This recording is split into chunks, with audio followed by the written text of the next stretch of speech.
இப்போ எல்லாருக்கும் நான் வித்தியாசமான ஒரு சட்னி சொல்ல போகிறேன். கர்நாடகா ஸ்பெஷல் கோலார் சட்னி எப்படி செய்கிறதுன்னு நம்ம பார்க்கலாம். அதுக்கு தேவையான பொருட்களை இப்போ நம்ம பார்க்கலாம்.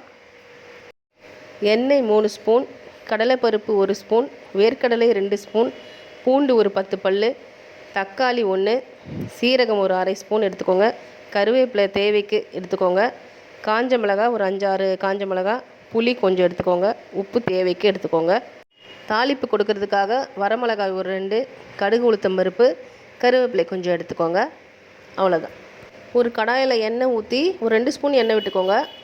கடலைப்பருப்பு வேர்க்கடலையை வறுத்து தனியாக வச்சுக்கோங்க. இப்போ அதே கடாயில் பூண்டு தக்காளி எடுத்துக்கிட்டிங்க இல்லையா, அதை போட்டு வதக்கிக்கோங்க. சீரகம் ஒரு அரை ஸ்பூன் போட்டு வதக்கிக்கோங்க. கருவேப்பிலை ஒரு 2 கொத்து போட்டுக்கோங்க. ஒரு 6-7 வரமிளகாவை போட்டு வதக்கிக்கோங்க. புளி உங்கள் விருப்பத்துக்கு சேர்த்துக்கோங்க. உப்பு தேவையான அளவு சேர்த்துக்கோங்க. இவை எல்லாத்தையும் நல்லா வறுத்து எடுத்துக்கோங்க. வதக்கி ஆற வச்சு மிக்சியில் அரைச்சி எடுத்துக்கிட்டு இப்போ தாளிப்பு கொடுத்துடலாம். ஒரு 2 காஞ்ச மிளகாய், கொஞ்சம் கருவேப்பிலை, கடுகு உளுத்தம் பருப்பு போட்டு தாளித்து அந்த சட்னி கலவையில் கொட்டி அந்த தாளிப்பை சட்னியோடு சேர்த்து நல்லா கலந்துக்கோங்க. இப்போ உங்களுக்கு புதுமையான கோலார் சட்னி தயாராகிடுச்சு.